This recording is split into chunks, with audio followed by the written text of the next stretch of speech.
విజయబాబు గారు మీరు మాట్లాడండి. ఒకటి బీజేపీ గుర్తు ఇది కానీ నాయకుల ఫోటోలు కానీ పురంధరేశ్వరి ఫోటో కానీ అలాగే మోడీ గారి ఫోటో కానీ లేకుండా వారు అసలు ముట్టుకోవడానికి కూడా ఇష్టపడకుండా ఈ మేనిఫెస్టోని విడుదల చేయటం ఏ రకమైన క్రెడిబిలిటీ తెచ్చింది. అలాగే ఎవరో ఒక విలేకరు అడిగితే ఖర్చు ఎంత అవుద్ది వీటన్నిటికంటే ఎందుకు చెప్పకుండా ఇసుకున్నా అంట కదా, కోప్పడ్డాడంట కదా చంద్రబాబు గారు. మరి జగన్ గారు ఏమో చాలా స్పష్టంగా నా హామీలకి ఎంత ఖర్చు అవుద్ది, ఇదే కష్టంగా ఉంది, ఆయన హామీలకి 1,50,000 కోట్లు ఖర్చు అవుద్ది, ఈ 1,50,000 కోట్లు ఎక్కడి నుంచి తీసుకురావాలి, ఇది అయ్యే పని కాదు, ఆయన అన్ని అబద్ధాలు చెబుతాడు, బెంజ్ కారు ఇస్తానంటాడు, కిలో బంగారం ఇస్తానంటాడు అని జగన్ గారు చెబుతుంటే దానికి ఎందుకు సమాధానం ఇవ్వకుండా ఈయన జనాన్ని మోసం చేసే ప్రక్రియ అనుకోవాలా, ఇంకోటి అనుకోవాలా? అలాగే మీరు గమనించారు, ముస్లిం రిజర్వేషన్కి కొనసాగిస్తారా లేదా? పక్కన బీజేపీ ఆయన పెట్టుకున్నాడు కదా, చెప్పాలి కదా. అలాగే విద్యలో ఇంగ్లీష్ మీడియం ఎత్తివేస్తాడా, ఐబీసీ సిలబస్ రద్దు చేసేస్తాడా, రివ్యూ చేస్తానని చెప్తున్నాడు. ఇక మరి వీటన్నిటిని లెక్కలేసి ఎందుకు భయపడుతున్నాడు ఆయన చెప్పడానికి? ఓవరాల్గా మీ ఇంప్రెషన్స్ చెప్పండి. ఇక అబ్బరకదబ్బరా అబద్ధాల మేనిఫెస్టో అనేటువంటిది బీజేపీ వారు గ్రహించారు. అంటరాని మేనిఫెస్టోగా గ్రహించారండి వీళ్ళు. అంటరానిది కాబట్టే కనీసం అందులో భాగస్వామి కాకపోవడం మాట అలా ఉంచి దాన్ని అంటుకోవడానికి కూడా ఇష్టపడలేదు అని అంటే ఎంత అంటరాని మేనిఫెస్టోగా బీజేపీ వాళ్ళు భావిస్తున్నారో అర్థం చేసుకోవచ్చు. దాంతోనే యావత్ రాష్ట్ర ప్రజలు మిత్రుడిగా కూటమిలో ఉంటున్నటువంటి పార్టీయే ముట్టుకోవడానికి కూడా ఇష్టపడలేదు అని అంటే ఇది ఎంత బూటకపు మేనిఫెస్టో అనేది దాని ద్వారా తేటతెల్లం అవుతుంది. కాబట్టి ఇక వేరే సందేహాలు అనేది అక్కర్లేదు. తర్వాత ఇంకొకటి, మీరు అన్నట్టుగా వీళ్ళు మాత్రమే సమాధానం కాదండి, నిన్న మొన్నటి వరకు కూడా బటన్ నొక్కుడు అని ఎద్దేవా చేసి సంక్షేమ పథకాలని మొత్తం ఖజానా అంతా ఖాళీ చేసేసాడు. రేపు పొద్దున్న ఇది శ్రీలంకలా తయారవుతుంది, ఇథియోపియాలా తయారవుతుందని వెకిలిరాయ మాటలు మాట్లాడినటువంటి టీవీలు పత్రికలు కూడా దీనికి సమాధానం చెప్పాలి. కానీ వాళ్ళ పెద్ద పేజీ పరిచేసి ఫ్రంట్ పేజీ నుంచి లోపల పేజీ దాకా విశాల హితం సంక్షేమ పథం అని చెప్పని ఈనాడు పెద్ద భారీ స్థాయిలో రాసింది. మరి దీన్ని బటన్ నొక్కుడు అని ఎద్దేవా చేసింది కూడా ఈ పత్రికే కదా. మరి ఇప్పుడు సంక్షేమ బాట అంటే సంక్షేమ బాటలోకి ఎందుకు వచ్చాడంటే 40 ఏళ్ల ఇండస్ట్రీ అని చెప్పుకునేటువంటి చంద్రబాబు నాయుడు ప్రపంచాలు సౌధాలు అది కడతాను ఇది కడతాను అన్నటువంటి వాడు అంతిమంగా సంక్షేమ పథకాలే శరణ్యం అని చెప్పని జగన్మోహన్ రెడ్డి గారి యొక్క పాలన నుంచి నేర్చుకున్నటువంటి పాఠాలని దానికి కాస్త మసాలా దట్టించి ఇంకాస్త దానికి కొనసాగింపుగా పొడిగింపుగా చేస్తే దీన్ని ప్రజలు ఎలా విశ్వసిస్తారు? ఇప్పుడు ఎవరికైనా కూడా ఒక విశ్వసనీయత అనేటువంటిది ఇంపార్టెంట్. ఆ విశ్వసనీయత ఎక్కడుంది? మనం గతంలో కూడా చెప్పుకున్నాం. గతంలో 52 పేజీల మేనిఫెస్టో 600 పైగా హామీలను ఇచ్చి ఒక్కటంటే ఒక్కటి కూడా లేకుండా మొత్తం ఎగ్గొట్టినటువంటి వ్యక్తివి నువ్వు ఇవాళ మీరు 1,50,000 అన్నారండి, కాదు 1,60,000 అదే 1,65,00,000 బడ్జెట్ కావాలి ఇతనికి.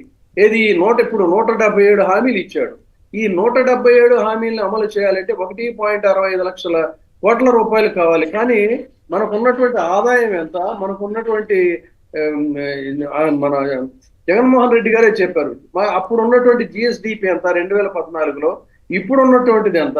నువ్వు ఎక్కడి నుంచి తెస్తావు? 70,000 కోట్ల రూపాయలు జగన్మోహన్ రెడ్డి గారు ఖర్చు పెడుతుంటేనే మొత్తం ఖజానా ఖాళీ అయిపోయింది, దోచి పెడుతున్నాడు, మొత్తం అసలు అభివృద్ధి లేకుండా అయిపోయిందని నానా కోతలు కూసినటువంటి టీవీలు, నానా రాతలు రాసినటువంటి పత్రికలు ఇవాళ దీన్ని మళ్ళీ చక్కభజన చేస్తున్నారంటే చంద్రబాబు నాయుడు గారికి ఇంత దగాకోరులు మొత్తం ఈ దేశాన్ని ప్రజల్ని ఎంత వంచనకు గురి చేయాలనుకుంటున్నారనేది దీన్ని బట్టి అర్థమవుతుంది. అందుకని ఇవన్నీ అసలు ప్రజలు వీటిల్లో వెళ్ళక్కర్లేదండి. ఇది ఆచరణ సాధ్యం కాదు. మన ఆదాయానికి ఇతను చెప్పే హామీలకి ఎక్కడా కూడా పోలిక పొంతం లేదు. కాబట్టి మరొక్కసారి మళ్ళీ మనల్ని మోసం చేస్తాడని చెప్పని చాలా స్పష్టంగా ప్రతి ఐటెం కూడా మనకి డీటెయిల్డ్ గా కూడా ఇతను ఎంత మోసగాడో అనేది ఒక్కొక్క పాయింట్ కూడా చెప్పొచ్చండి. ఆచరణ సాధ్యంగా ఉంది. తర్వాత ఇందాక మీరు ఇంది కూడా వేశారు, మన అది మళ్ళీ చేద్దామంటే డిస్కస్ చేద్దాం. పద్మనాభం గారిది కాపులకి ఈడబ్ల్యూఎస్ నుంచి, అంటే ఒక ఎగ్జాంపుల్ గా చెప్తున్నా, ఈడబ్ల్యూఎస్ నుంచి 10% దీంట్లో నుంచి రిజర్వేషన్ ఇస్తాను కాపులకి అని చెప్తున్నాడు. ఈ బూటకపు చంద్రబాబు నాయుడు గతంలో చేసింది ఇదే పని అండి. ఈడబ్ల్యూఎస్ నుంచి కాపులకు రిజర్వేషన్ ఇస్తానని నమ్మిస్తే ఆ అధికారంలోకి వచ్చిన తర్వాత అది సాధ్యం కాదని తనకు కూడా తెలుసు. ఎందుకంటే అది కేంద్ర ప్రభుత్వం తీసుకున్నటువంటి దీంట్లో కాపులకి రిజర్వేషన్ అసాధ్యం తెలిసి కూడా ప్రామిస్ చేశాడు. మళ్ళీ తెగబడి అదే ప్రామిస్ మళ్ళీ ఇప్పుడు చేస్తున్నాడు.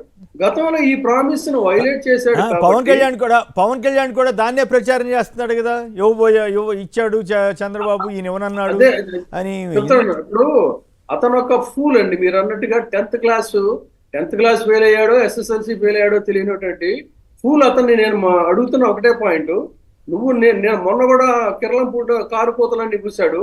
దాని ఒకటే చెప్తున్నా, నువ్వు మీ బ్రదర్ చిరంజీవి గారిని పిలిపించి నువ్వు ఇది తుని రైలు దహనం కేసు వైసీపీ కుట్ర అనేటువంటిది చెప్పించు. ఎందుకంటే ఆ రోజున అక్కడికి ఆయన బయలుదేరి వచ్చింది చిరంజీవిను దాసనారాయణరావు గారు, వాళ్ళిద్దరూ కూడా అక్కడికి వచ్చారు. వచ్చి సంఘీభావం తెలిపారు, ముద్రగడ గారిని పరామర్శించారు.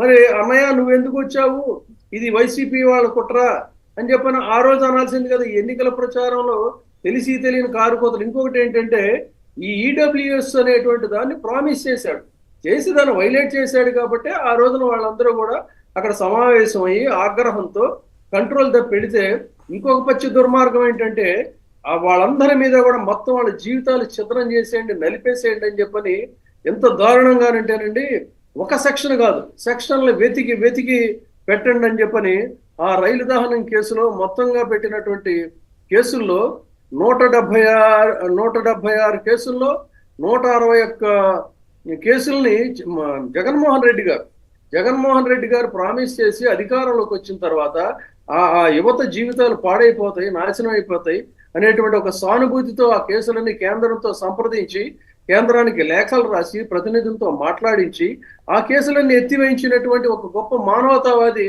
కాపుల పట్ల ఆయనకు ఉన్నటువంటి కమిట్మెంట్ కి ఇది ఒక ఎగ్జాంపుల్ అండి. ఎన్ని దారుణమైనటువంటి సెక్షన్లు పెట్టాడంటే అది మళ్ళీ మనం ఆయన ఎత్తేసాడు. ఈయనేమో రాయలసీమ అన్నాడు, గోండాలు అన్నాడు చంద్రబాబు గారు.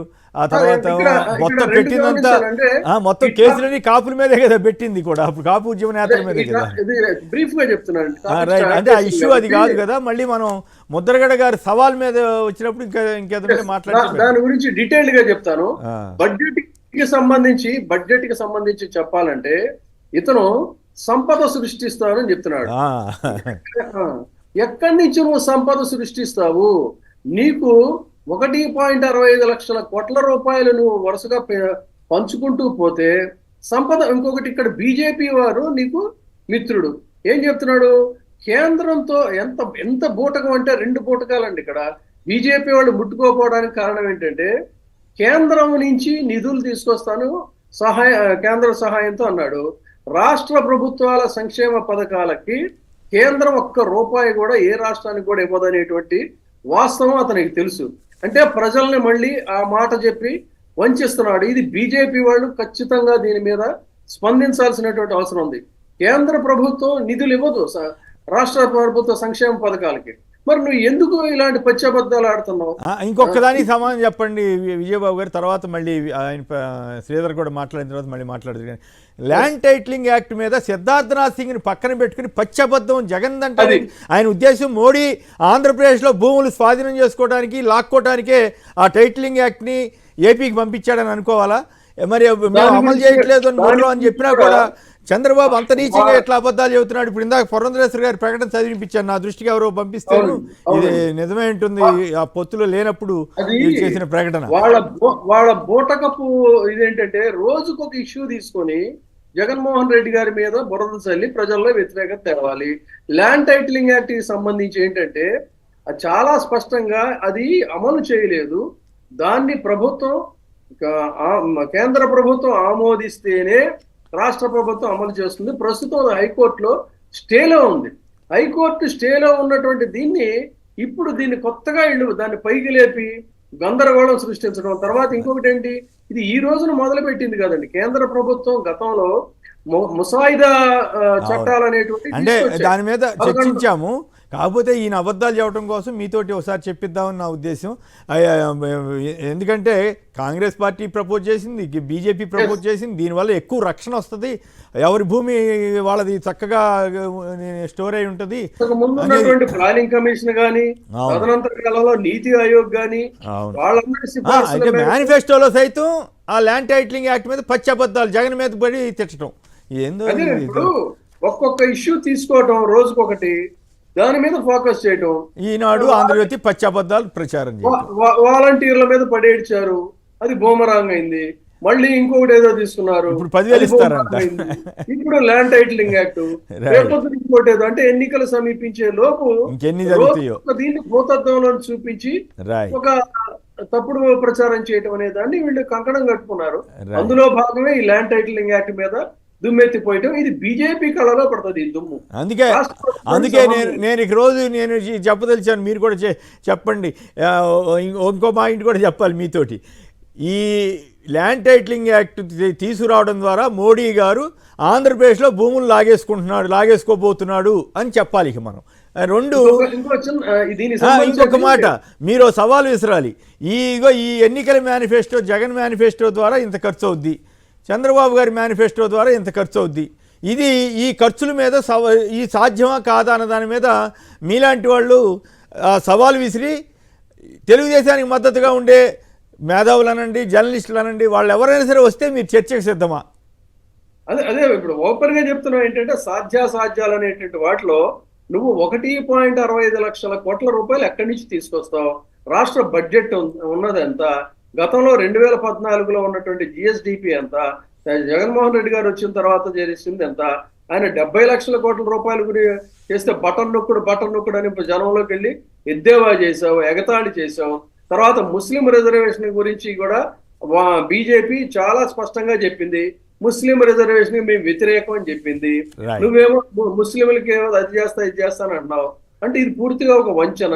నీ మిత్రుడే నీతో నీ మేనిఫెస్టోను అంగీకరించినప్పుడు అసలు ఇది అంగీకరించకపోతే పర్వాలేదు, అసహించుకున్నాడని అర్థమవుతోంది. ఆయన చిచ్చి అవతల పో అన్నట్టు అంటరాని బడ్జెట్ అండి.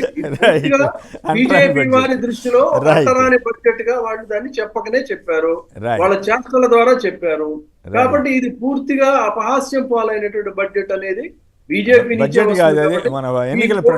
కుమ్ములాటలకి ఈ మేనిఫెస్టో ముట్టుకోకపోవడం అనేది ఒక పరాకాష్ట. అవును, చిచి అన్నట్టుగా అనిపించింది నాకైతే. చిచిపో ఈ దరిద్రం, ఈ మేనిఫెస్టో నేను ముట్టుకుంటాను, అసహ్యం చిచిపో అన్నట్టుగా అనిపించింది. తర్వాత దీని బుకాయింపు ఏమంటారంటే కేంద్రానికి సంబంధం. మరి కేంద్రానికి సంబంధం అయితే గతంలో 2014లో మోడీ గారి ఫోటో వేసుకున్నాం, కమలం బొమ్మ వేసుకున్నాం, 3 సంతకాలు పెట్టారు. మొన్న సిక్కిం, అరుణాచల్ ప్రదేశ్ వీటన్నిటిలో కూడా మేనిఫెస్టోలు రాష్ట్రాల వారికి ఇచ్చారంటే తెలంగాణ అసెంబ్లీ ఎన్నికలప్పుడు ఇవ్వలేదా? చూపిస్తున్నారంటే రైట్.